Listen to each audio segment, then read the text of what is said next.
Voilà, on va reprendre donc, et bien sûr il y aura aussi des questions. Je vais reprendre une demi-heure et il y aura des questions pendant une demi-heure. Le sujet maintenant qu'on va traiter,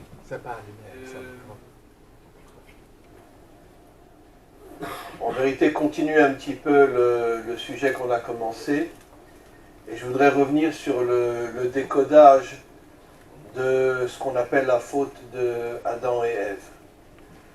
En vérité, nos maîtres expliquent que tout le but du serpent était de séparer Adam et Ève. C'est-à-dire de séparer le monde intérieur du monde extérieur. Et d'ailleurs, tout de suite après la faute, ils se sont séparés, ils ne se sont plus vus pendant 130 ans. Pendant 130 ans, ils étaient séparés.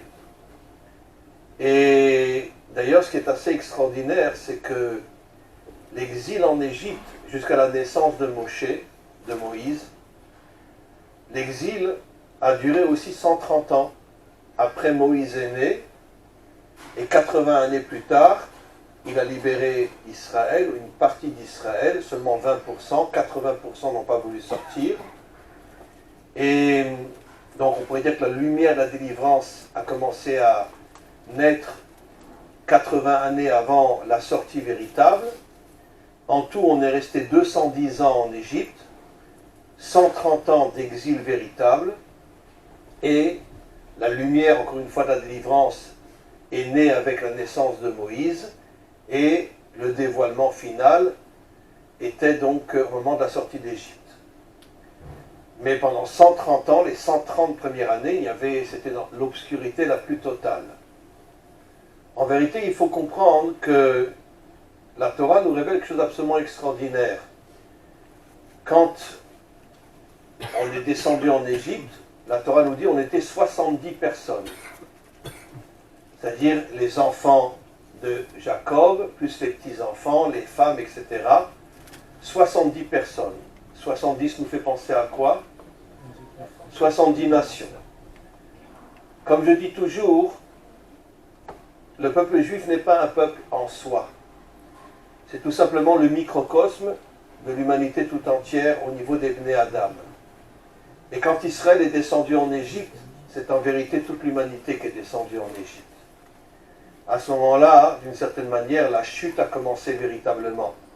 C'est pour ça que nos maîtres nous disent 70 personnes sont descendues, pour nous faire comprendre l'allusion, que ça fait allusion aux 70 nations qui ont commencé d'une certaine manière, elles aussi, à être transformées en esclaves, chacun selon son système, chacun selon la manière dont les peuples ont été dirigés. Et encore une fois, 130 ans d'exil véritable jusqu'à la naissance de Moïse. Et comme par hasard, Adam et Ève ont été séparés pendant 130 ans eux aussi. Quel est le lien entre l'exil et la séparation entre l'homme et la femme?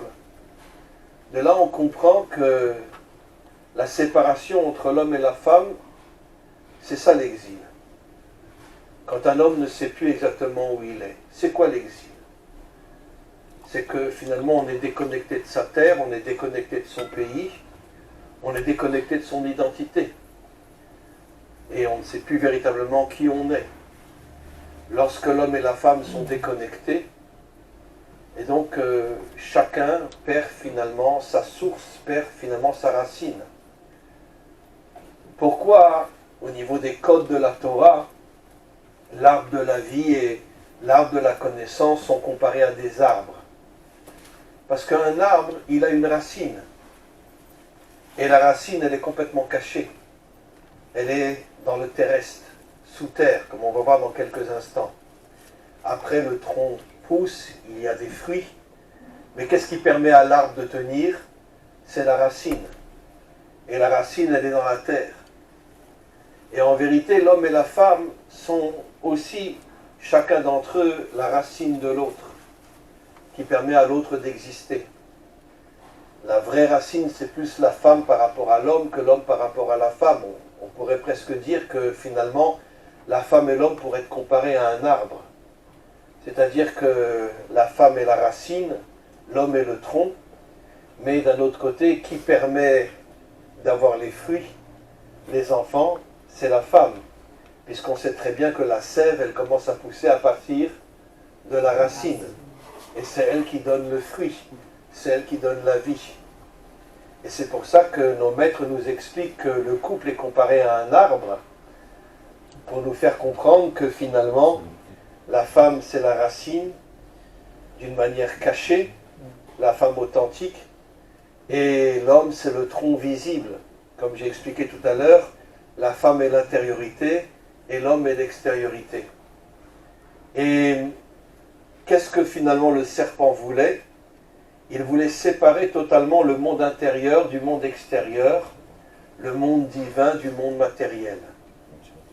D'ailleurs, quel est le premier pays au monde qui a séparé l'Église de l'État? La Révolution française. C'est là qu'a commencé d'une certaine manière la laïcité.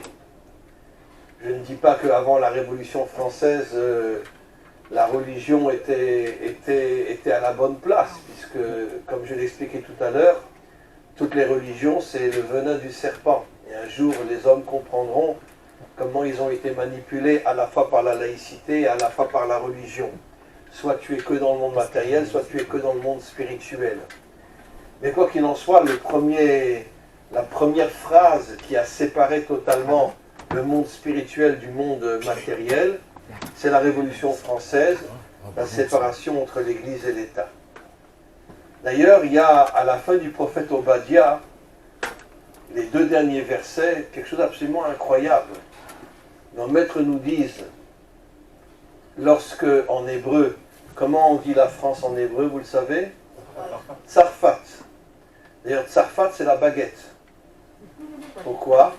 Tsar veut dire étroit, pat veut dire le pain. Donc, la baguette étroite. Tsarfat. C'est incroyable, hein? Non, mais c'est vrai. La baguette. Et c'est très bon, la baguette, non? Eh bien, le mot Tsarfat fait allusion à la baguette. Tsarpat. Le pain étroit, la baguette. Mais le prophète Obadiah dit, lorsque les Juifs reviendront de Tsarfat, alors Hachem sera roi sur toute la terre. C'est ce qui permettait au Rabbi Lubavitch de dire que la délivrance viendra de France. Pas forcément dans le sens que les Juifs reviennent de France, c'est pas apprendre à la lettre, mais d'une certaine manière, retrouver la mentalité française authentique. C'est vrai que la mentalité française authentique, elle est très révolutionnaire. La première vraie révolution qu'il y a eu dans le monde, c'était la Révolution française. Bon, qui après a été manipulée, introduite, déviée, etc. Comme on le sait, toutes les révolutions sont tout de suite introduites et déviées de leur véritable but, sauf la délivrance finale sera une vraie révolution, qui ne sera pas introduite et pas déviée, mais quoi qu'il en soit, il y a eu la séparation entre l'Église et l'État qui est devenue la source du monde occidental. D'accord? Reste à l'Église et fous-moi la paix, reste à la synagogue et fous-moi la paix. Et laisse-nous diriger le monde comme on le veut. C'est ça finalement. Et donc c'est pas qu'on a annulé la religion, on n'a pas annulé la croyance en Dieu, mais on ne veut pas que les religieux s'occupent de la direction du monde. C'est ça la séparation entre l'Église et l'État. Nos maîtres nous expliquent déjà depuis des millénaires que c'était en vérité le sens profond et véritable de la faute. Ce que le serpent voulait, c'est séparer l'homme de la femme, c'est-à-dire la séparation entre l'Église et l'État, ou la séparation entre la synagogue et l'État. Puisque la femme représente le monde intérieur, un monde beaucoup plus spirituel. Je parle de la femme authentique. Maintenant, l'humanité tout entière est tombée, la femme comme l'homme. Mais bien sûr, il reste des femmes authentiques et des hommes authentiques partout dans le monde, mais on peut les compter sur les 10 doigts de la main. Et c'est ce qu'il voulait, séparer le monde intérieur du monde extérieur, c'est-à-dire séparer finalement la dimension spirituelle de la dimension matérielle. La femme, encore une fois, représentant la dimension spirituelle, et l'homme représentant plus la dimension matérielle, jusqu'à notre époque où aujourd'hui les femmes travaillent, mais disons pendant des millénaires, la femme était plus l'intériorité et l'homme était plus l'extériorité. Et c'est pour ça qu'il y a eu cette séparation totale entre Caïn et Abel. Caïn représentait le monde matériel, Abel représentait le monde spirituel, il n'y avait aucun lien entre eux, et finalement ça a explosé avec une dispute absolument incroyable. Qu'est-ce qu'on comprend de là? On comprend de là que notre véritable travail, c'est de retrouver la véritable spiritualité. Et la véritable spiritualité n'a rien à voir avec toutes les religions, et quand je dis religion, je fais malheureusement allusion aussi à une certaine forme de la religion juive, où finalement les dirigeants spirituels nous massacrent en nous faisant croire que tout dépend de Dieu, que tout dépend du Messie, et tu as juste à prier, à demander la venue du Messie, demander la venue le travail de Dieu, et toi ne fais rien, sois spirituel et attends que Dieu fasse tout le travail. Et c'est absolument fou. Nos maîtres depuis des millénaires déjà nous expliquent que le plus haut niveau de la relation entre l'homme et Dieu s'appelle en hébreu shutafut, qui veut dire association. L'association entre l'homme et Dieu, comme l'association dans un travail. Il y aura un homme qui va faire les ventes, un autre qui va s'occuper de la comptabilité, un autre qui va s'occuper du contact avec les clients. Ce sont des associés. Chacun a son propre travail, chacun a sa propre mission, et il ne peut pas compter sur l'autre, parce que chacun a son travail et ne connaît pas forcément le travail de l'autre. Nos maîtres nous disent que le plus haut niveau de connexion entre l'homme et Dieu, c'est ce qu'on appelle l'association. L'homme a son propre travail à réaliser, et Dieu a son propre travail à réaliser. Mais nos maîtres nous expliquent que tant que l'homme sera uniquement dans l'attente du travail que Dieu doit réaliser, ce qu'on appelle la religion, l'homme vit dans un fantasme total, et Dieu ne fera rien pour l'aider. Parce que Dieu attend que l'homme agisse, que l'homme s'engage.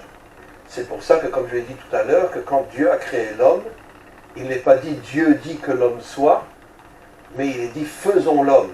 Faisons dans le sens d'une action, pour nous montrer que la véritable identité de l'homme authentique, c'est l'action, plus que tout le reste. Et le serpent a voulu casser cette véritable identité de l'homme, et il faut avouer que depuis la faute de Adam et Ève, toute l'humanité aujourd'hui est soit dans la laïcité, soit dans la religion, mais trouver un homme authentique qui arrive à unir le corps et l'âme, qui arrive à comprendre que l'homme doit être dans ce monde et en même temps connecté à Dieu, tout en étant dans ce monde, ce n'est pas une chose qui est facile. Il est vrai, je vais vous raconter une petite histoire, je ne vais pas trop insister, mais comme je vous l'avais dit tout à l'heure, que pendant un certain temps, j'étais enseignant dans l'armée israélienne, dans les unités combattantes, et il y a une sorte de véritable révolution en Israël. Vous savez que pendant très longtemps, le monde orthodoxe était complètement déconnecté de la réalité matérielle. Il vivait uniquement dans ses illusions spirituelles. Mais aujourd'hui, il y a une révolution au niveau de la jeunesse israélienne, dans le monde orthodoxe, que vous avez de plus en plus aujourd'hui d'enfants de familles religieuses qui s'engagent à l'armée, précisément dans les unités combattantes. J'étais enseignant surtout dans ces unités-là, et qui viennent à l'armée avec une kippa sur la tête, même des fois avec des papillotes, etc., mais qui sont costauds, qui ont des muscles, et qui s'engagent vraiment dans les unités combattantes. Il y a une sorte de, je voudrais dire, de révolution qui se passe aujourd'hui, que la jeunesse commence à comprendre que finalement on ne peut plus rester uniquement comme ça, des gens qui attendent que Dieu fasse tout. Il faut s'engager. Et aujourd'hui, vous avez des milliers d'enfants orthodoxes, qui viennent de familles orthodoxes, qui s'engagent à l'armée, et qui après vont faire des études, et vont travailler, tout en restant entre parenthèses orthodoxes, mais qui comprennent qu'on ne peut pas rester quelqu'un qui est complètement déconnecté de ce monde. On a besoin d'unir le monde d'en bas du monde d'en haut. Et ça, j'ai eu le bonheur et la chance de le voir. D'ailleurs, je vais raconter une petite histoire. La première fois que j'étais engagé dans l'armée, on m'a envoyé dans de faire un cours sur un camp, sur un terrain d'entraînement, en plein désert, juste à la frontière de l'Égypte. Et c'est le sud d'Israël, c'est des déserts, etc. Et j'arrive là-bas et je vois tous les soldats, qui étaient des soldats religieux, revenir d'un entraînement qui avait duré plusieurs heures, et je les vois vraiment avec la tête en bas, complètement fatigués, etc. Des juifs orthodoxes. Et je me dis, mais c'est pas possible, comment je vais faire cours? C'est pas possible, ils vont tous s'endormir, ils vont pas m'écouter. Et puis, je reste un petit peu à distance, et je vais raconter une histoire authentique. C'était la première fois que je rentrais à l'armée, et j'en vois plein qui s'assoient sur le sable, etc., parce qu'il n'y a pas de chaise, il n'y a rien, ils sont dans le sable, dans le désert. Et puis j'en vois plein qui sortent un livre de leur poche, et un livre de Torah. Et après un entraînement de je ne sais combien d'heures, ils commencent à étudier. Je vous dis la vérité, j'ai commencé à pleurer, parce que moi je suis très sensible, hein, je vais vous dire franchement, je suis un dur, mais je suis très sensible. J'ai commencé à pleurer. Je me dis, mais c'est pas possible ce que je vois. Après des entraînements très difficiles de combattants pendant des heures, au lieu de t'endormir, prendre un café, prendre une cigarette, je sais pas moi, tu sors un livre de Torah et tu étudies. Je dis, mais c'est pas possible. Mais c'est qui ces gens-là? C'est qui ces jeunes-là? Et j'ai compris qu'il y avait une révolution véritablement d'un retour vers l'unité entre le monde spirituel et le monde matériel, qui est assez récente. Ça date de quelques années en Israël, parce que jusqu'il y a quelques années, aucun enfant religieux, je parle des orthodoxes, ne s'engageait à l'armée. Au contraire, ils détestaient même l'armée, ils ne faisaient confiance qu'à Dieu. Et il y a eu une grande révolution en Israël dans ce domaine-là. Et c'est vraiment la voie qui mène véritablement à la délivrance finale. Et nous aussi, c'est notre devoir de comprendre que finalement, et ce que je vais expliquer, c'est que nos maîtres nous expliquent quelque chose d'absolument incroyable, que la lumière de Dieu ne se trouve pas dans les mondes supérieurs, que la lumière de Dieu, la véritable lumière de Dieu se cache dans la matière, se cache dans le monde matériel. Et ça, qui le croit, qui le sait, quand on vit dans le monde matériel, bon, c'est le plaisir, c'est l'argent, c'est le pouvoir, c'est finalement tout ce qui nous transforme en animal. Et qui peut imaginer que dans ce monde matériel se cache véritablement la lumière de Dieu? Mais cette lumière-là, elle est cachée. Depuis la faute de Adam, il y a une déconnexion entre le monde matériel et le monde spirituel. Mais Dieu a voulu cacher sa véritable lumière, pas dans le monde d'en haut, mais dans le monde d'en bas. Et c'est ce que le Messie va dévoiler au moment de la délivrance finale. Il va nous faire comprendre que pendant des millénaires, les hommes ont vécu toute une histoire simplement connectée à l'extériorité de ce monde, ne pouvant même pas imaginer que Dieu se cachait dans le monde matériel et pas dans le monde spirituel. Il y a en hébreu un enseignement de nos maîtres qui nous dit, je vais le traduire directement en français, que la véritable volonté de Dieu, c'est de se dévoiler dans le monde matériel et non de se dévoiler dans les mondes spirituels. Pourtant, Dieu apparemment est très spirituel. Pourquoi il veut se dévoiler dans le monde d'en bas et pas se dévoiler dans le monde d'en haut?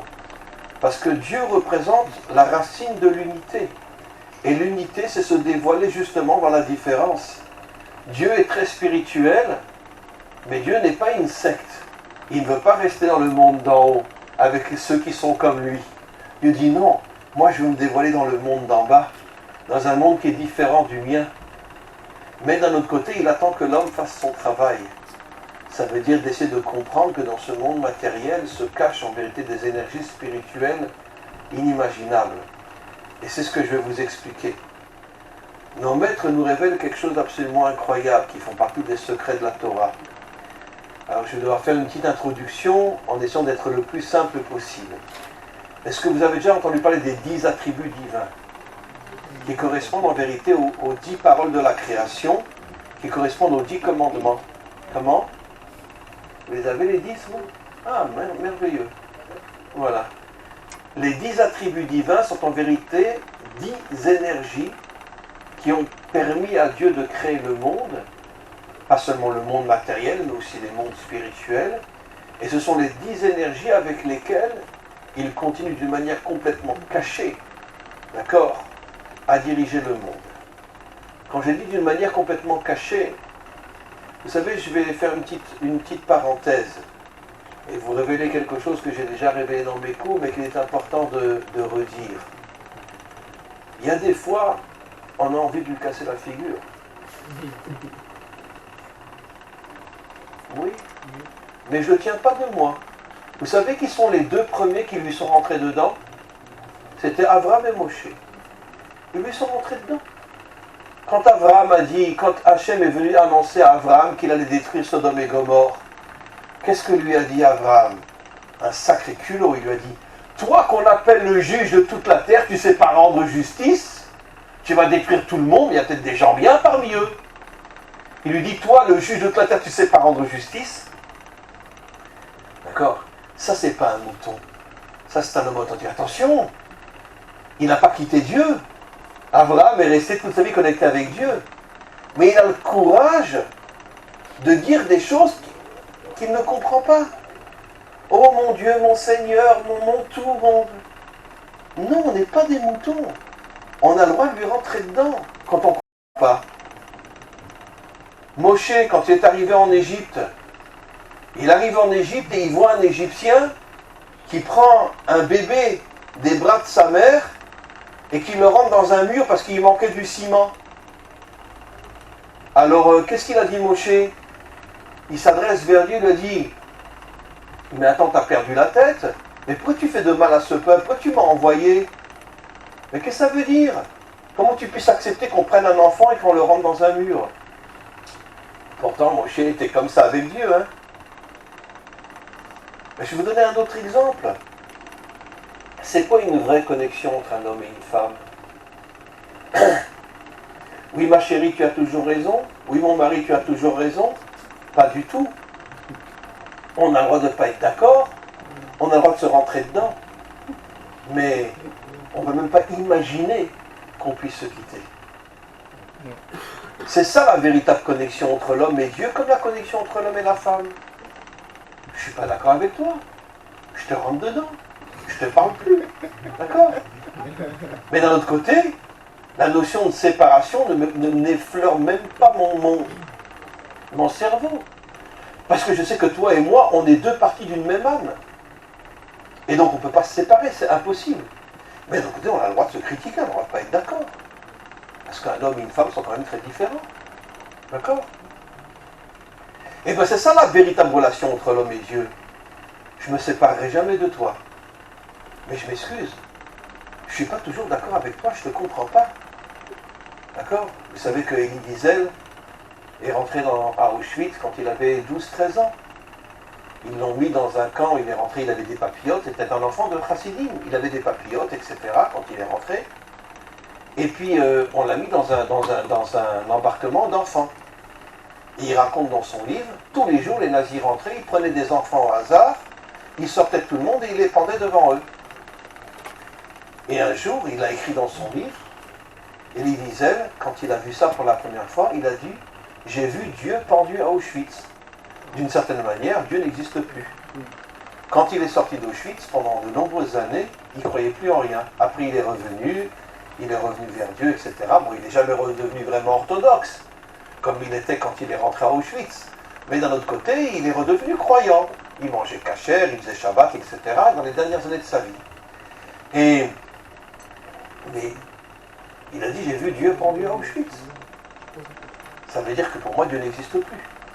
Si Dieu est capable de laisser faire des choses pareilles, et encore, pendre un enfant, c'est rien par rapport à tout ce qui se passait là-bas. Mais c'est vrai qu'on a le droit de dire, je ne comprends pas Dieu. D'accord? Comment? Bien sûr. Et Job aussi critique Dieu. Il ne l'a pas abandonné, mais il le critique. La vraie relation entre un homme et Dieu, c'est comme entre un homme et une femme. On ne se séparera jamais, mais d'un autre côté, On n'est pas forcément d'accord. Et j'ai le droit de donner mon avis, tu as le droit de donner ton avis. Voilà. Et puis après la bagarre, qu'est-ce qu'on fait? On se serre la main, on s'embrasse, et c'est fini. Allez. Mais on a le droit de se disputer quand même. Ça, c'est la véritable relation entre Dieu et l'homme. C'est l'absolu contraire de la religion. Qu'est-ce que la religion, elle fait de nous? Des moutons. Dieu a toujours raison. Voilà. Non, il n'a pas toujours raison. Non, je suis désolé. Comment Dieu peut laisser un Daesh couper la tête à un homme et jeter la tête à ses enfants pour qu'ils jouent au football? Je suis désolé, mon Dieu, j'ai envie de te rentrer dedans. Et si je te trouve, je te garantis, je te donne une claque. Voilà. Mais oui. Mais d'un autre côté, je ne me séparerai jamais de toi. Parce que je ne peux pas vivre sans toi. D'accord? Je ne te comprends pas, mais je ne peux pas vivre sans toi. Ça, c'est la spiritualité authentique. On n'est pas des moutons. On n'est pas des robots. On a le droit de ne pas être d'accord. On a le droit de critiquer. Mais d'un autre côté, jamais l'abandonner. Comme un homme et une femme. On ne s'abandonne pas. Vous comprenez? Et donc, c'est pour ça que les deux premiers qui ont osé critiquer Dieu, c'était Abraham et Moshe. Il y en a eu d'autres. Il y en a eu d'autres. David aussi. Souvent, il parlait de Dieu d'une manière dure. On voit dans les psaumes, etc. Et c'est normal.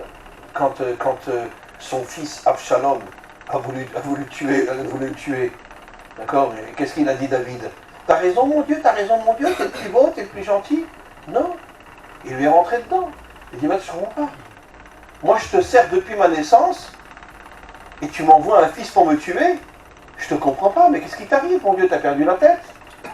Mais de l'autre côté, il n'a jamais abandonné mon Dieu. Vous comprenez?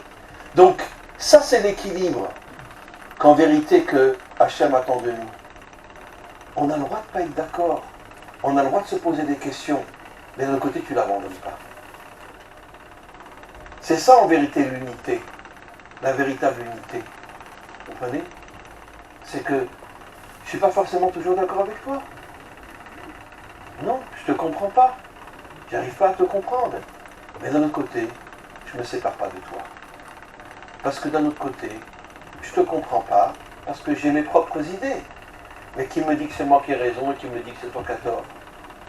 Il y a une histoire en Israël extraordinaire. Il y avait le chef de la gauche extrémiste en Israël, qui était le chef donc du parti de gauche, mais vraiment un parti extrémiste, qui est pour la création d'un État palestinien, qui était pour le retour des frontières à 48, etc.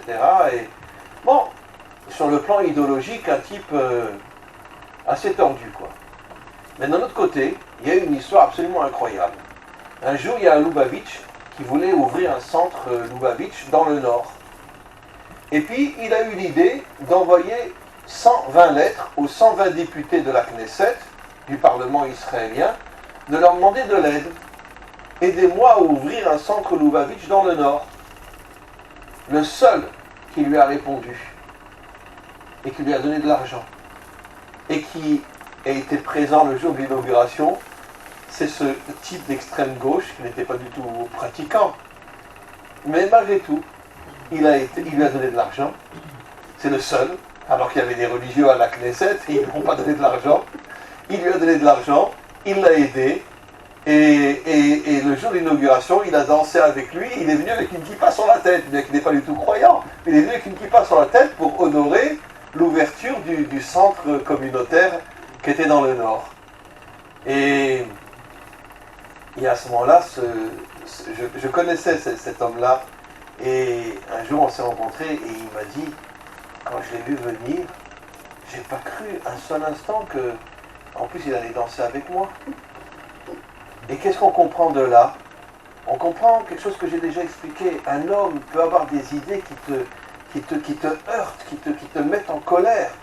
Mais d'un autre côté, ça peut être un homme, sur le plan humain, un homme magnifique, un homme extraordinaire. C'est pour ça que je dis toujours, arrête de regarder les idées, comme toutes les sectes aujourd'hui, les sectes politiques, les sectes religieuses, etc. Arrête, regarde l'homme.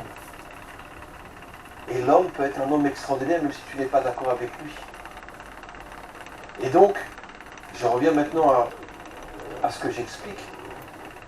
La faute avait pour but donc de séparer entièrement le monde d'en haut, le monde d'en bas. Et ce que Dieu attend de nous, et c'est difficile à expliquer, c'est que si Dieu nous voit comme des moutons, d'accord? Tu es le plus beau, tu es le plus gentil, tu es le sauveur, etc. Mais je vous garantis, il a envie de vomir sur nous. Et quand quelqu'un est capable de lui dire, tu sais, je ne suis pas d'accord avec toi, je ne te comprends pas, d'accord? J'arrive pas à comprendre comment c'est possible. Il y a encore, là, il y a quelques jours en Israël, encore un attentat, 3 morts, 16 enfants orphelins en 2000. 16 enfants orphelins. Bon, c'était des religieux, ils avaient beaucoup d'enfants, plein d'enfants orphelins, d'accord? Ça n'arrête pas, vous savez, les attentats en Israël, ça n'arrête pas ces derniers temps. Hein. C'est... D'accord. J'ai dit, ah bon Dieu, t'as raison. Non, je suis pas d'accord. Je te rentre dedans. Je suis pas d'accord avec toi, je te comprends pas. Peut-être qu'un jour tu m'expliqueras ce que tu as fait, d'accord, mais moi je te comprends pas. Mais d'un autre côté, je te lâcherai jamais. C'est ça l'équilibre authentique. Un homme doit être un homme. Un homme a le droit de ne pas être d'accord. Un homme a le droit de poser des questions. Un homme a le droit de se révolter. Mais d'un autre côté, de la même manière qu'il n'abandonnera jamais sa femme, il n'abandonnera jamais Dieu. Ça, c'est l'équilibre authentique que Dieu attend de nous. Trouvez-moi des hommes comme ça aujourd'hui. Trouvez-moi, c'est difficile, d'accord? Si, d'accord, vous connaissez cette histoire comme ça de ces 2 hommes qui étaient déjà d'un certain âge, 60, 70 ans, ils étaient à l'école ensemble, au lycée, et puis ils ne s'étaient pas vus depuis des années. Et puis un jour, il y en a un qui est dans sa ville, il voit l'autre regarder des magasins, il le reconnaît. Alors il va vers lui, il dit, hey, t'es pas celui qui était avec moi au lycée, là, comment tu t'appelles nouveau, Albert? Alors, oui, je m'appelle Albert. Ah, je te reconnais, etc. Il dit, oh, écoute, tu viens manger chez moi ce soir, il faut absolument qu'on rediscute, on est ensemble. Et puis alors, il arrive chez lui le soir, il arrive comme ça, il était tout seul, je sais pas, il était en voyage d'affaires. Et puis l'autre, celui-là qui l'a invité, c'était des amis d'enfance, quoi. Toute la soirée, il appelle sa femme ma colombe, ma chérie, mon amour, ma vie, mon ange, etc. Ah, l'autre, il est stupéfait, quoi. 60 ans de mariage, tu l'appelles encore mon ange, ma colombe, ma chérie, ma truc, voilà. Et puis alors, à la fin du repas, il lui dit, je comprends pas, après 60 ans de mariage, tu l'appelles encore comme ça. Il dit, mais non, tu n'as rien compris, je ne me rappelle même plus de son nom. Ça veut dire qu'il ne se parle jamais, quoi. Et, il dit, je ne me rappelle plus de son nom. Et donc, c'est pour ça qu'il l'appelait mon amour, ma chérie, voilà. Parce que son nom, il ne se rappelle plus comment elle s'appelle.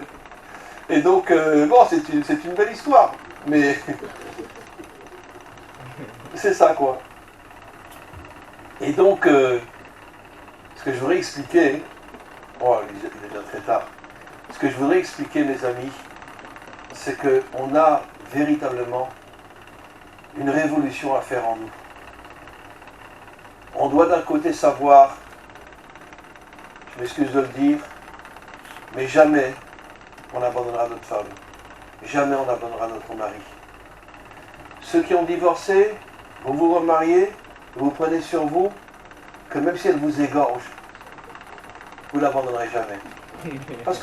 Parce qu'en vérité, un vrai couple, c'est une moitié d'âme. Vous savez que nos maîtres nous disent que l'âme, en haut, elle est une. Un côté féminin, un côté masculin. Après, quand l'âme descend sur terre, Dieu coupe l'âme, le côté féminin tombe dans la femme, le côté masculin tombe dans l'homme, et puis Dieu s'arrange pour qu'ils se rencontrent. D'accord? Et puis, en vérité, c'est la même âme qui est séparée. Et ça, il faut le savoir. Et donc, quand on a la chance de tomber sur son âme sœur, alors bon, peut-être que si on divorce, c'est parce que c'était peut-être pas son âme sœur. Mais si on se remarie, on doit toujours se dire c'est mon âme sœur. Et donc même si on a des hauts et des bas, des disputes, etc., on ne se séparera jamais. On vit ensemble pour l'éternité. Parce que tu es mon âme sœur. D'ailleurs, on dit en français mon âme sœur. On le dit aussi en français. Tu es mon âme sœur. Donc on ne se sépare pas. C'est pareil avec Dieu. D'accord? Tu es ma source, tu es tout pour moi. Mais j'ai le droit de ne pas être d'accord avec toi. J'ai le droit de ne pas être d'accord avec toi. D'accord? Ce qui s'est passé dans le monde, les guerres, entre la Première Guerre mondiale et la Deuxième Guerre mondiale, vous savez combien de personnes sont mortes? Vous savez, 70 millions, 20 millions pendant la Première Guerre mondiale, 50 millions pendant la Deuxième Guerre mondiale, en l'espace de quelques années. 70 millions de morts. D'accord? Comment c'est possible? Comment c'est possible? Où tu es? Qu'est-ce que tu fais? Mais d'un autre côté, je te lâche pas. Pourquoi? Parce que même si je ne te comprends pas, je ne te lâche pas. Et ça, c'est l'homme authentique. L'homme authentique, ce n'est pas un mouton. Ce n'est pas un religieux qui essaye toujours de justifier tout ce que Dieu fait. Non. J'ai le droit de ne pas être d'accord avec toi. Mais d'un autre côté, je ne te lâche pas. Et ça, c'est la révolution que nous devons faire en nous. Et cette révolution, si nous arrivons à la faire en nous, de redevenir des êtres humains authentiques. Parce que finalement, le monde aujourd'hui, soit je suis religieux et je dis merci à tout ce que Dieu fait, soit je suis laïque, je dis va te faire voir, fous-moi la paix. Mais trouver un homme authentique qui est connecté de toutes ses forces à Dieu, mais qui en même temps n'est pas toujours d'accord avec lui, ça c'est la chose la plus difficile à trouver. Et ça c'est l'homme authentique, c'est la révolution que nous devons faire en nous. Et ce n'est pas une chose facile, parce que c'est ce qu'on appelle l'équilibre entre les contraires. Et l'équilibre entre les contraires, c'est la chose la plus difficile à réaliser, ce qu'on appelle l'unité. Maintenant, je reviens à ce que j'ai commencé à expliquer tout à l'heure. Nos maîtres nous disent que, vous savez que le monde a été créé en 7 jours, qui correspond aux 7 attributs divins qui sont les plus bas. On dit il y a 10 attributs divins. Les 3 du haut sont complètement au-dessus de ce monde. Et les 7 du bas sont d'une certaine manière à l'intérieur de ce monde. C'est pour ça que le monde a été créé en 7 jours, pour nous faire comprendre que finalement nous sommes d'une certaine manière dans une prison. Et ce monde, c'est le monde de la division. Le monde matériel n'est pas le monde de la division. Est-ce qu'on peut unir le feu et l'eau? Est-ce qu'on peut unir les Ukrainiens et les Russes? Est-ce qu'aujourd'hui on peut unir les Juifs et les musulmans? Non. Pendant combien de siècles les Allemands et les Français étaient en guerre? La guerre des 100 ans, etc. Et le monde est complètement divisé. Est-ce que je peux être en même temps au nord et en même temps au sud? Est-ce que je peux être en même temps un enfant et être en même temps un homme âgé? Non, le monde est vraiment divisé, séparé. Je ne peux pas être là et là. Ce monde, c'est le monde de la division. D'où les guerres et d'où tout ce qui se passe dans le monde. Chacun pense qu'il est le meilleur et veut détruire ceux qui ne sont pas comme lui. Mais d'un autre côté, nos maîtres nous révèlent un secret incroyable. La source cachée de ce monde, c'est ce qu'on appelle l'attribut divin, comme la racine d'un arbre qui est cachée, qu'on appelle la bina. La bina fait partie des 3 attributs divins qui sont au-dessus de ce monde. Ça veut dire que nos maîtres nous disent que comme un arbre, le monde, on peut le comparer à un arbre. On voit le tronc, mais en vérité, le tronc, ni même les fruits ne peuvent exister s'il n'y a pas la racine qui est complètement cachée. De la même manière, la racine de notre monde est un attribut divin qui est au-dessus de ce monde. Ça veut dire que s'il n'y avait pas eu la faute de Adam, il y aurait eu une connexion entre la matière et la spiritualité, et donc automatiquement on aurait compris que finalement l'intérieur et l'extérieur sont liés. La faute a complètement divisé ce monde et l'homme ne vit aujourd'hui que dans le monde extérieur. Mais il faut savoir que derrière la matérialité se cache l'attribut divin qu'on appelle la bina, qui représente toutes les forces spirituelles de Dieu qui sont complètement au-dessus de la nature. Vous savez, on parle souvent de miracle.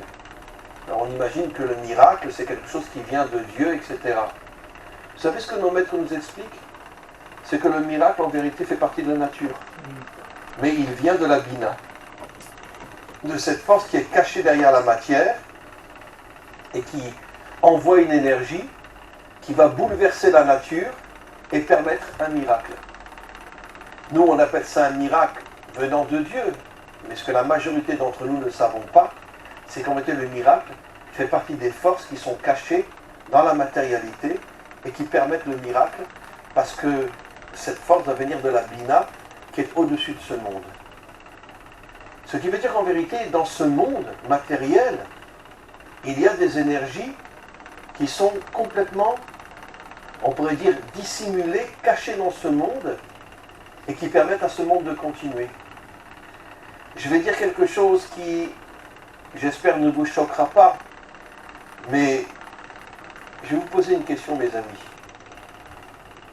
Le peuple juif a passé des millénaires. Vous savez combien de temps on est en exil? Sur 4000 ans d'histoire, 3000 ans en exil. L'exil a commencé avec la destruction du premier temple, il y a à peu près 3000 ans. Même quand après une partie des Juifs sont revenus pour construire le deuxième temple, c'était que 2 ou 3%. La majorité sont restés en Perse. Enfin, quand Cyrus a conquis, détruit la Babylonie, ils sont restés. D'accord? Ils sont restés. Parce que Cyrus était un grand ami des Juifs et ils se sont dit, là-bas on va faire du fric, alors on reste là-bas. Très bien. Et donc, ils sont restés là-bas.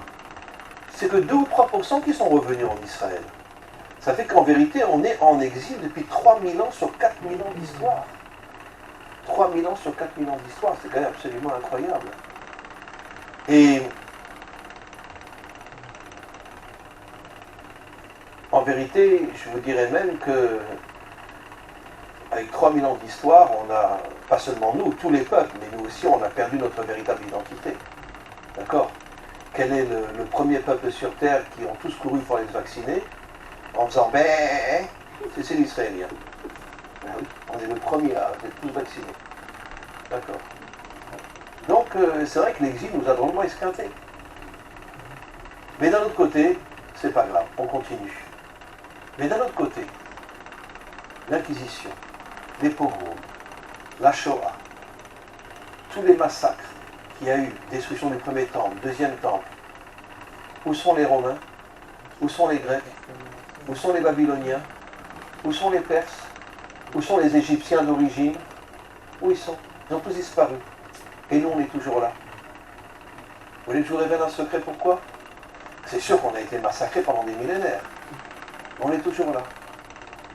C'est marrant. Récemment, je donnais un cours, parce que j'ai un cours régulier avec des Africains, du Congo, etc., etc. Ils m'ont révélé un truc absolument fou. Vous allez me confirmer si c'est vrai. Ils m'ont dit que la majorité des enfants en Afrique se faisaient circoncire. Oui. Je suis tombé par terre. Je me suis dit, quel rapport? Donc c'est vrai? Ouais. Ils se font circoncire. Oui. La majorité des enfants en Afrique se font circoncire. Je ne savais pas ça. Je l'ai appris il y a quelques semaines, avec un cours avec des Africains. Et ils m'ont révélé ça. Je ne savais pas. Vous savez qu'on fait la circoncision le 8e jour? Et le 8e jour, le monde a été créé en 7 jours. Oui. Le 8e jour fait attribuer à la tribu de la Bina qui est au-dessus de ce monde. Je vais vous révéler un secret. Vous savez pourquoi on n'a jamais disparu? Par contre, parce qu'on se circoncis le 8e jour. Et le 8e jour fait rentrer la Bina dans le peuple juif, des forces qui sont surnaturelles et qui font que même s'il est massacré de génération en génération, il ne pourra jamais disparaître à cause de la circoncision. La circoncision s'appelle le Brit, l'alliance entre Dieu et l'homme. Je m'excuse, on est tous des adultes, donc j'ai pas honte à le dire. Franchement, pourquoi Hachem a choisi cette partie du corps pour créer l'alliance? Mais franchement, il a un petit peu de culotté, non?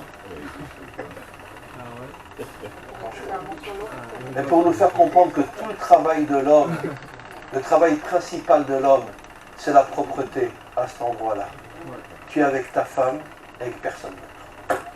Voilà. C'est comme si Dieu nous envoyait un message inimaginable. D'accord? C'est-à-dire, pourquoi j'ai fait l'alliance avec vous à cet endroit-là? Pourquoi? Pour vous faire comprendre la chose suivante. Si tu n'es pas propre à cet endroit-là, tu n'as aucune connexion avec moi. Et vous savez ce que nos maîtres nous révèlent dans le Talmud? Que la raison principale des 3000 ans d'exil d'Israël, c'est à cause de la débauche. Ouais, oui. Nous aussi on s'est débauchés. Hein. Et donc nos maîtres nous révèlent que la raison des 3000 ans d'exil, c'est à cause de la débauche. Et c'est pareil pour le monde entier. Aujourd'hui dans le monde occidental, alors vous savez que si vous allez en Chine, vous choisissez la femme qui va dormir avec vous dans l'hôtel, la chinoise, en Chine. Ah oui. Quand vous commandez une chambre en Chine, ils vous montrent différentes photos pour vous dire avec laquelle tu veux coucher. Ah oui. C'est incroyable, mais c'est vrai. Bon, j'ai jamais été en Chine, je ne sais pas, mais j'ai des élèves qui ont été en Chine et ils l'ont dit. Voilà. C'est incroyable. Et c'est pas le seul pays, hein. C'est pas le seul pays. Vous savez comment? Ici aussi, oui. Et vous savez que en Allemagne, c'est hyper caché, mais c'est vrai. Vous pouvez descendre dans un hôtel, on vous donne une chienne. En Allemagne, on vous donne une chienne. Oui, il y a des gens qui couchent avec des animaux. Hein. On vous donne un chien si vous êtes une femme, on vous donne une chienne, et il y a des hôtels qui sont remplis en Allemagne. Non mais le monde est fou. D'ailleurs, tout le monde est en exil aujourd'hui. Sauf que nous, on a aussi un exil géographique.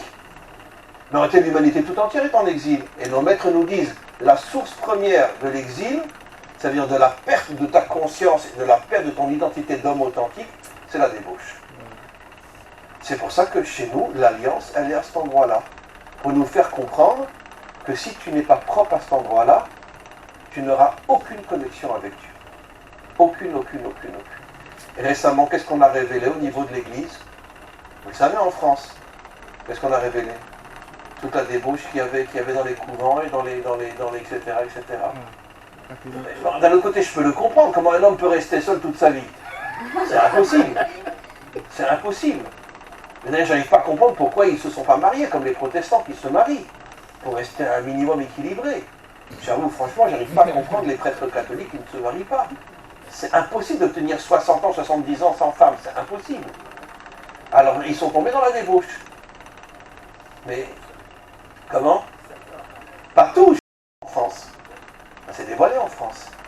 Et donc, je ne dis pas que tous, il y en a qui arrivent à tenir, mais d'un autre côté, c'est quand même invraisemblable. Je dis franchement, cette notion-là, je n'arrive pas à la comprendre. Comment on a demandé aux prêtres et aux sœurs de rester séparés? La nature ne peut pas permettre des choses pareilles, c'est impossible de tenir.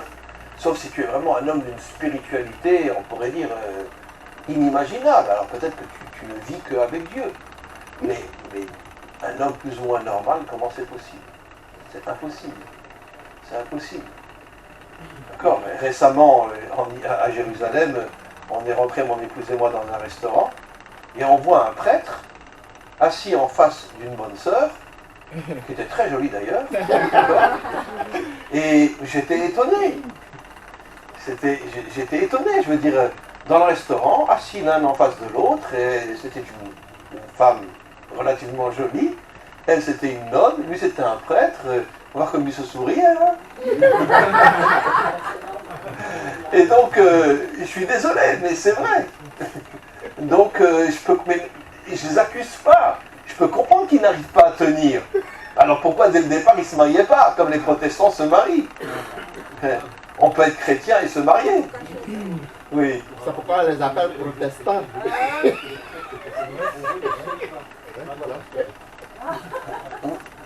Et j'accepte 100%. Quelle est la différence entre un moine et un prêtre? J'ai vécu dans la maison, je connais. Ah bon? Bref, mes amis, avant de vous laisser poser des questions, puis moi j'ai parlé pendant 1 heure, je m'excuse, on va poser peut-être pendant 10 minutes, un quart d'heure des questions. Ce que je veux vous faire comprendre, et c'est d'une importance extrême, on doit absolument créer une sorte un renouveau de prise de conscience en nous, que ce soit avec Dieu, que ce soit avec notre épouse, que ce soit avec le monde, que ce soit avec toutes les différences qu'il y a dans ce monde, comprendre que même si on n'est pas d'accord, on doit se respecter. Vous savez ce que nos maîtres nous disent? Et je terminerai sur cette phrase-là. Un homme doit aimer sa femme comme lui-même et la respecter plus que lui-même. C'est un texte qui date depuis des millénaires. Un homme doit aimer sa femme comme lui-même et la respecter plus que lui-même. Et les commentaires expliquent. Ça veut dire quoi, la respecter plus que lui-même? Ça veut dire quoi? Ça veut dire que même si, au moment d'une dispute, tu n'es pas d'accord avec elle, mais tu la respectes plus que toi-même, ça veut dire que tu ne dois même pas avoir l'idée un jour de te séparer d'elle. Le respect. Le respect ne signifie pas qu'on est toujours d'accord, mais le respect signifie que quelles que soient les disputes qu'il y a entre nous, on ne se séparera jamais. Ça, c'est le véritable respect. Le respect, c'est pas « oui, ma chérie, tu as raison ». Non, absolument pas. Vous connaissez cette histoire, cette blague comme ça. C'est un couple qui se marie. Et, bon, c'est une blague juive. Alors, la femme, elle lui fait un couscous. D'accord? Alors lui, il prend la cuillère, il mange le couscous. Il dit oh, « il n'est pas aussi bon que celui de ma mère. Hein. » Alors elle prend la casserole et paf, elle lui renverse sur la tête. « Comment il n'est pas aussi bon que celui de ta mère? J'aime pas ma belle-mère. » Et donc, un homme, il doit dire à sa femme « Ah, ton couscous, c'est le meilleur du monde. Hein. » Bon, ça c'est des blagues. Mais dire à sa femme « Ton couscous n'est pas aussi bon que celui de ma mère », ça c'est très grave. Surtout qu'on sait que le véritable conflit entre la belle-mère, c'est entre la belle-mère et l'épouse, plus qu'entre l'homme entre l'homme et sa belle-mère. C'est entre la belle-mère et l'épouse le véritable conflit. Mais d'un autre côté, si on a un véritable désaccord entre l'homme et la femme, on a le droit de dire ce que je pense. Mais d'un autre côté, la respecter plus que soi-même, ça veut dire qu'il y a une chose qui ne tombera jamais. C'est que même si on n'est pas d'accord, je te respecte. Et c'est ça le symbole de l'unité. C'est pour ça qu'on dit qu'en ce jour, au moment de la délivrance, Dieu sera un. Il sera, en hébreu, je préfère dire Echad. Echad, c'est le mot qui signifie l'unité. Ça veut dire qu'il y aura encore énormément de différences entre nous. Les Russes et les Ukrainiens ne se supporteront pas. Mais d'un autre côté, on espère qu'il y aura la paix entre eux, même s'ils ne se supportent pas. Et c'est évident qu'il y aura des différences entre les Juifs, les catholiques, les musulmans, etc. Mais il y aura malgré tout un respect. C'est-à-dire qu'on va avoir une prise de conscience que le respect est au-dessus de toutes les différences. Et ça, c'est ce qui permettra de recréer une humanité unie, une humanité dans l'amour, dans le respect, dans la reconnaissance. Et j'avouerai, pour conclure, avant de vous laisser poser quelques questions, que, comme je dis souvent dans mes cours, que vous en êtes la preuve. Moi, je suis juif, vous ne l'êtes pas, et pourtant on s'aime, on se respecte, on se comprend, et finalement on comprend qu'il y en a assez de se disputer. Regardons l'humain. L'humain, c'est la chose la plus importante qui existe. Si tu es un homme bien, ce que tu penses, ça m'est égal. Ce que je cherche, c'est qui tu es. Et ça, c'est la chose la plus importante. Voilà, mes amis, y a-t-il quelques questions? Bon, j'ai parlé pendant 1 heure, je m'excuse, oui.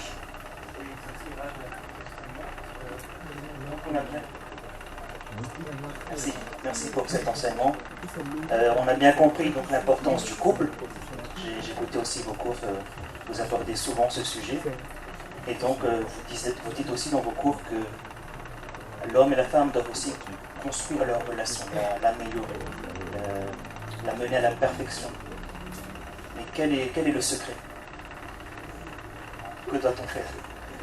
Je vais vous dire, le couple est le microcosme de l'humanité, de l'unité au niveau de l'humanité. C'est le microcosme, c'est la racine. Pourquoi le monde occidental aujourd'hui fait tout pour détruire le couple et la famille?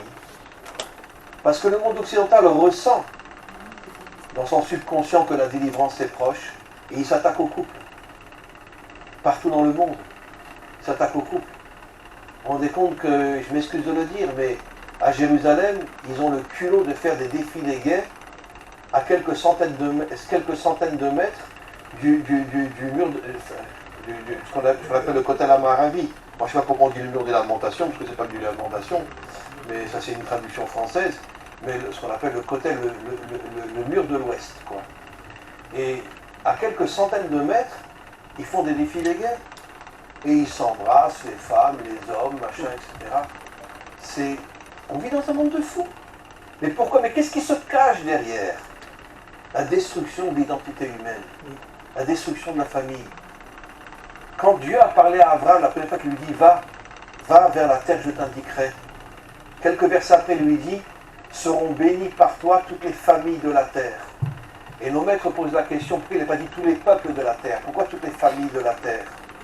Pour lui faire comprendre qu'en vérité, les peuples, l'origine des peuples, c'est la famille. S'il n'y a pas de famille, il n'y a pas de peuple. Et donc c'est pour ça que notre travail à nous, et ça j'insiste pour vous le dire, notre travail à nous c'est de consacrer 90% de notre potentiel dans la construction de notre famille. On réussit moins bien, on réussit ça, mais ça c'est le travail le plus important. Parce que la famille c'est la racine, c'est le noyau, c'est l'atome de la construction de l'humanité tout entière. Et c'est pour ça que le monde occidental aujourd'hui fait tout pour détruire la famille, de peur que la délivrance arrive. Et aujourd'hui, on sait très bien tout ce qui se passe dans le monde. Donc, très bien, même si un homme il a divorcé une fois, deux fois, trois fois, peu importe, mais il doit prendre conscience aujourd'hui que s'il se remarie, il doit prendre sur lui d'aller jusqu'au bout. Ça ne veut pas dire qu'on va s'entendre, ça ne veut pas dire qu'on est fou amoureux et tu es ma vie, tu es... J'espère que c'est le cas. Mais même si ce n'est pas vraiment le cas, il y a une chose qu'on doit enlever de la tête. On ne se sépare à jamais. Et quand on arrive à cette notion-là, à ce moment-là, on devient la graine de la délivrance finale. Et ça, c'est la chose la plus importante qu'il y a sur Terre. Voilà. Une autre question, mes amis? Avant d'aller manger? Vous avez tous faim, je vois. Oui. Non, tout au bout.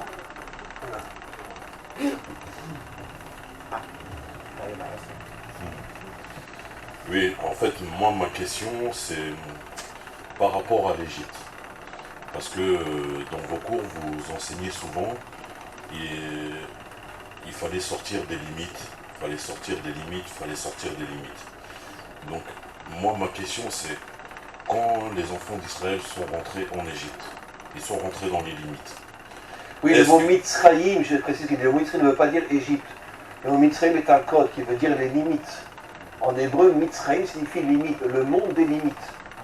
Voilà, ça ne veut pas dire l'Égypte. On appelle effectivement l'Égypte Mitzrayim. En vérité, le mot Mitzrayim ne veut pas dire l'Égypte, le mot Mitzrayim veut dire le monde des limites. C'est pour ça qu'ils sont devenus esclaves, limités. Et donc, moi, ce que je voulais savoir, c'est quand ils sont rentrés, est-ce que l'Égypte était mauvais mauvais dans le sens, est-ce que l'Égypte était dans le même état que dans lequel ils l'ont laissé quand ils l'ont quitté, en fait? C'est ça ma question. Alors, c'est une très bonne question. Sachez que notre tradition dit que Pharaon, finalement, a pris conscience, au moment de la traversée de la mer, il a pris conscience de toutes les erreurs qu'il avait faites, et il n'est plus retourné en Égypte, et c'est lui qui a fondé la ville de Nineveh. Il a fondé la ville de Nineveh, et vous connaissez tous l'histoire du prophète Yona, que Hachem avait envoyé à Nineveh pour les prévenir qu'ils allaient être détruits, et finalement ils sont tous revenus vers Dieu, et la ville n'a pas été détruite. Parce que Pharaon, qui lui est le créateur de la ville de Nineveh, Ninive en hébreu, quand il a vu l'ouverture de la mer, il a pris conscience qu'il s'était complètement trompé à l'égard d'Israël, et il a refusé de retourner dans son pays pour redevenir un pharaon. Il a quitté l'Égypte, et il a fondé, d'après notre tradition, la ville de Nineveh, qui était, bon, avec des hauts et des bas, mais qui avait un fond très très bon, au point que quand Yona est venu leur annoncer qu'ils étaient en danger, ils ont tous fait teshuva, ils sont tous revenus vers Dieu, et la ville n'a pas été détruite.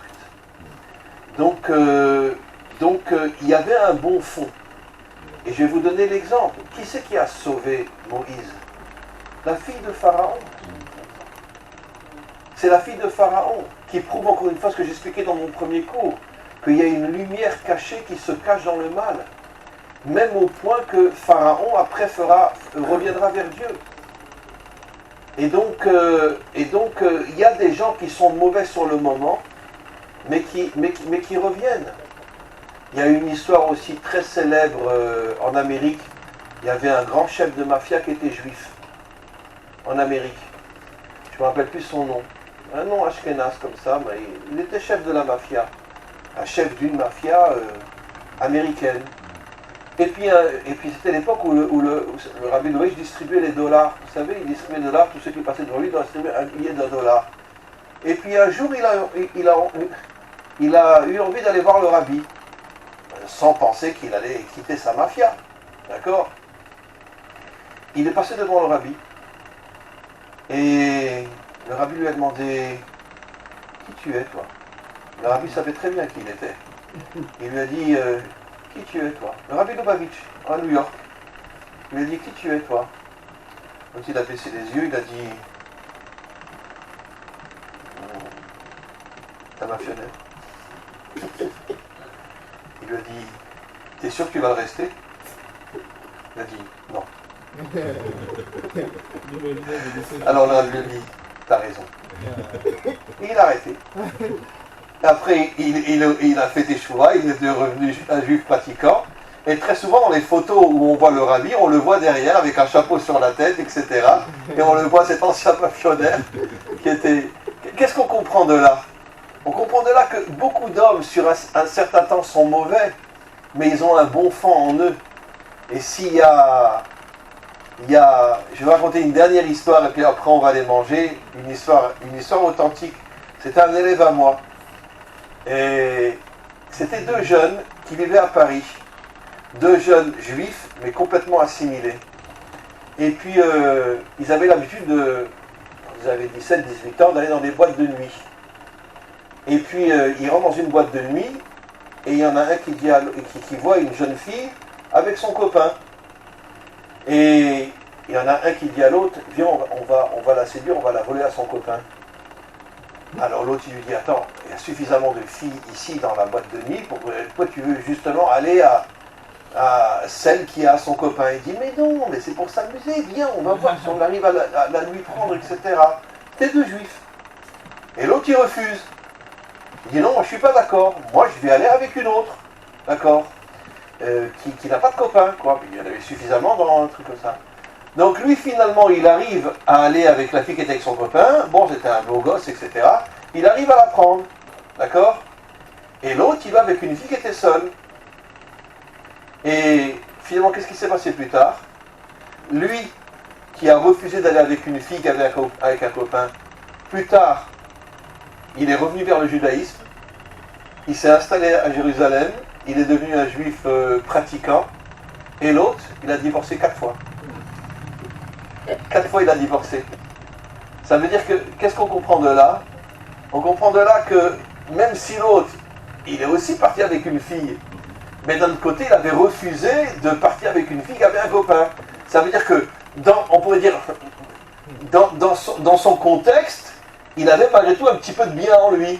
Et ce peu de bien en lui l'a aidé finalement à revenir vers son identité véritable. Alors que l'autre, qui n'a pas voulu revenir vers son identité véritable, finalement il s'est marié 4 fois, il a divorcé 4 fois, aujourd'hui on ne sait même plus s'il est encore marié ou s'il est tout seul, etc. De là, qu'est-ce qu'on voit? Que chaque homme, selon le niveau dans lequel il est, il doit essayer à son niveau de faire le bien. Je m'excuse de vous raconter une dernière histoire, et après on va manger vraiment, mais j'ai déjà raconté plein de fois. Mon père, pendant la Shoah, vivait à Bruxelles. En réalité, il est né en Pologne, mais ses parents ont quitté la Pologne avant la Shoah. Ils sont partis s'installer à Bruxelles, parce qu'en Pologne, il y avait des pogroms, machin, etc. Donc ils sont partis s'installer à Bruxelles. Bon, malheureusement, mon père a perdu ses parents dès le début de la Shoah, etc. Il errait dans les rues, etc. Bon, enfin, il a eu une vie... il a raconté cette histoire-là, mais il a eu une vie pas facile. Et donc, il était jeune, il avait peut-être 12-13 ans à cette époque-là, et bon, il essayait de s'en sortir. Un jour, les nazis sont venus, ils ont entouré tout le ghetto qui était à Bruxelles, et écoutez cette histoire, une histoire vraiment à pleurer. Et ils ont commencé à arrêter les juifs pour les envoyer à Auschwitz. Et mon père, c'est lui qui m'a raconté cette histoire-là, il a essayé de repérer parmi ceux qui bloquaient le ghetto, quelqu'un qui avait un certain âge en pensant que peut-être que lui avait des enfants. En se disant, si peut-être il a des enfants, il aura peut-être pitié de moi. Un nazi, pas un Allemand, un nazi. Et il en a repéré un, il s'est avancé près de lui, et mon père, comme il était affamé, il n'avait pas de quoi manger, il fumait énormément. Il a commencé à fumer à l'âge de 11-12 ans. Et il vient près de lui, mon père parlait un petit peu l'allemand, parce qu'il parlait le yiddish, il parlait un petit peu l'allemand. Et il lui demande en allemand, t'as pas une cigarette? Et l'autre, il comprend le message, il se pousse, il lui dit, allez, vas-y, va-t'en. un nazi qui a sauvé mon père. C'est-à-dire, qu'est-ce qu'on voit de là? C'est incroyable. Mais c'était un nazi qui bloquait. Et puis il y a des centaines qui sont partis à Auschwitz. Mais comme mon père, avant de taper une cigarette, il s'est poussé, il m'a dit, allez, dégage, dégage vite. Comme ça, en allemand. Mon père a pu se sauver comme ça. Pourtant, c'était un nazi. Qu'est-ce qu'on voit de là? C'est que, je m'excuse de le dire, ça me fait mal de le dire, mais il y a du bien partout. Il y a du bien partout. Et on peut trouver un nazi qui, même s'il va s'arranger pour arrêter des milliers de juifs, mais d'un autre côté, s'il voit un enfant, et il le laisse se sauver. Il le laisse se sauver quand même. Et donc, c'est pour ça que je dis toujours, et je me répète, et je ne lasserai jamais de me répéter, il faut absolument qu'on fasse une révolution. Arrêtons de regarder ce que tu penses. Regarde l'être humain. Et tu verras qu'il y a des êtres humains magnifiques partout. Et c'est ça l'essentiel, c'est ça le plus important. Voilà, on va manger maintenant?